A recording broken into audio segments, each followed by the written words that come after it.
Bonjour tout le monde, mercredi 14 mars 2018, pour bourse du jour. Hier, les marchés américains ont terminé en baisse, le Dow Jones de 0,68%, le SP500 de 0,64%, le Nasdaq de 1,02%. Le CAC et le DAX ont également terminé en baisse, respectivement de 0,64% et de moins 1,59% sur le DAX, donc nette sous-performance du DAX. Ce matin, le CAC 40 donc, est à 5237,5, donc future échéance mars. Vendredi, on aura l'échéance, on travaillera donc le contrat avril.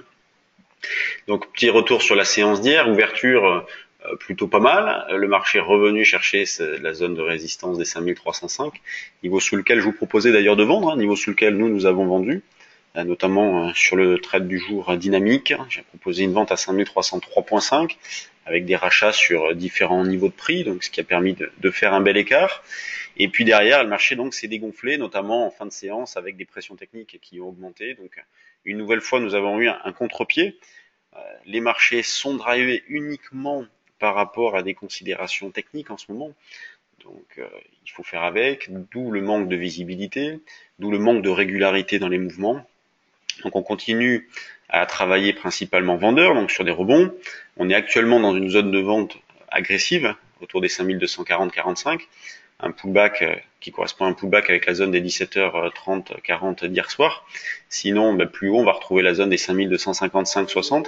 C'est le niveau que nous avons proposé d'ailleurs nous sur le trade du jour, en se disant allez, on va pas essayer de vendre trop vite, puisque une gestion dynamique, ça mériterait, vendre plutôt mériterait une gestion dynamique, comme par exemple maintenant.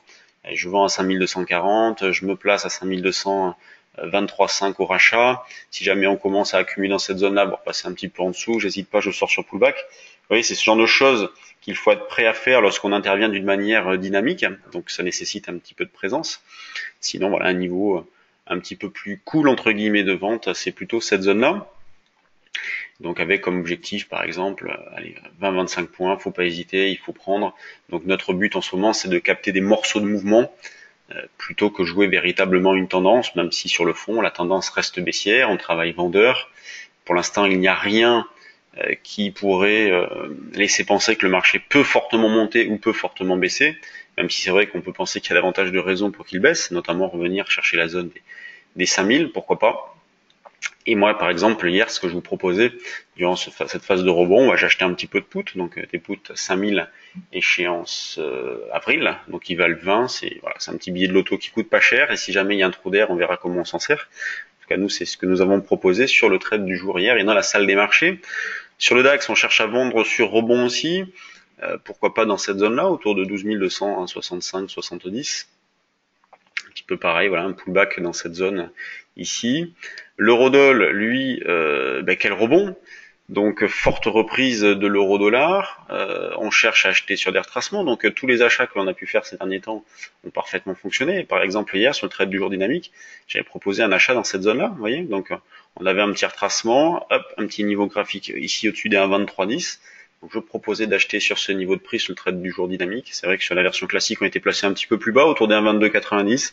C'est le niveau qui avait fonctionné à la veille, donc on l'avait repris. Et c'est vrai que vu l'ambiance générale sur l'euro-dollar, on voit qu'il piétine depuis pas mal de temps, qu'on se rapproche de ses plus récents, l'idée c'est d'être méfiant afin de ne pas planter le drapeau, c'est-à-dire de ne pas acheter sur des points hauts. Donc l'idée d'acheter vers 1,23, 40, 50, c'est celle que l'on va essayer de jouer aujourd'hui. C'est le scénario que l'on va privilégier, ce qui permet d'offrir un potentiel de gain assez intéressant et en même temps des probabilités d'avoir un pullback assez forte si jamais l'eurodoll se met à partir à la baisse. Quand on regarde du côté des actions, très très grande régularité, c'est toujours pareil. Publicis plus forte hausse, plus 0,80, Vivendi plus forte baisse, moins 0,4. Donc il y a vraiment rien à signaler de ce côté-là, que de l'arbitrage, et ça va pas aller en s'arrangeant avec l'échéance vendredi. Donc l'arbitrage va prendre une part prépondérante. D'ailleurs, vous remarquerez que le volume va augmenter. On regardera le volume ensemble vendredi et surtout lundi, puisqu'on aura eu à l'échéance qui sera passée. Quand on lance les screeners volume, on retrouve AB Science qui est pas mal. On a donc un signal d'achat qui a été déclenché ici, au-dessus de ces plus hauts là. Donc un gap à la hausse ce matin. On a Nicoc qui bouge pas mal aussi, Cast, Sequana, Abivax, Interparfum. Donc plein de petites choses plutôt intéressantes. Donc on voit que la spéculation est plutôt présente. À la baisse, Beni Stabili, DBV. Alors DBV, on a eu les chiffres ce matin. Donc je vais vous les donner. DBV, résultat 2017, trésorerie 137 millions, moins 46%, perte nette de 147 millions, contre une perte de 114 en 2016.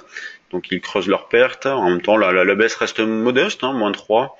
C'est pas bien méchant. Medasis, Jacquet Metal, Monakea, Olot, Europlasma, Stentis. Alors Stentis qui baisse, donc il y a une OST en cours. Stentis a annoncé une augmentation de capital. D'ailleurs, nous, sur le trade du jour, on a proposé de faire du droit de souscription Stentis pour spéculer, par exemple. Il y a eu un beau rebond dessus. Vous voyez, donc là, vous avez le rebond du titre, mais le droit de souscription a bien rebondi également. Genfit qui bouge aussi, Trigano, donc une spéculation intéressante. Hier, on a fait un petit peu de Biofitis, je propose un petit achat sur 3,65, avec un allègement dans cette zone-là, vous voyez, au niveau de l'alerte. Bon, on s'en est rapproché, ça n'a pas été atteint. Par contre, les objectifs ont été atteints sur Fermentalg, donc ça a été bien. On a proposé d'acheter autour des 3 la semaine dernière, mardi dernier, et puis on a pu alléger ou sortir sur 3,25. On l'avait proposé sur le trade du jour. On a Cantel qui se porte toujours bien. Cantel qu'on avait proposé à l'achat il y a un certain temps sur différents niveaux de prix, mais notamment autour des 6,80, 6,90. Donc ça fait une belle opération aussi. Donc on continue notre sans faute sur les actions.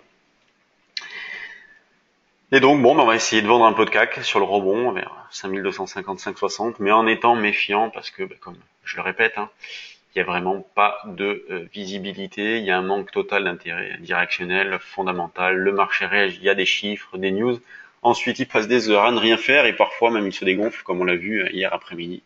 Donc il y a tout pour être méfiant. Sur ce, bonne séance à tous. Fin du mois, on fait une petite formation en ligne d'initiation. Et ensuite, grosse formation à Paris, future option. On va en faire une sur les actions aussi en ligne au mois d'avril. On a fixé les dates, vous pouvez aller les voir sur notre site internet.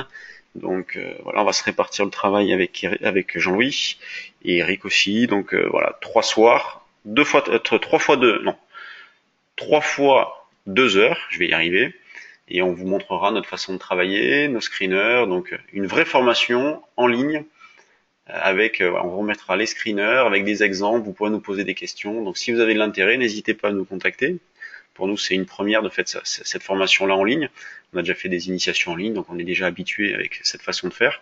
Mais pour les actions, c'est une première. Donc si vous ne pouvez pas ou ne voulez pas venir sur Paris ou sur Bordeaux assister à nos formations en présentiel, vous pouvez la faire en ligne, ce qui n'empêche pas de venir nous voir par la suite, bien évidemment, refaire cette formation-là dans nos bureaux. Vous êtes les bienvenus.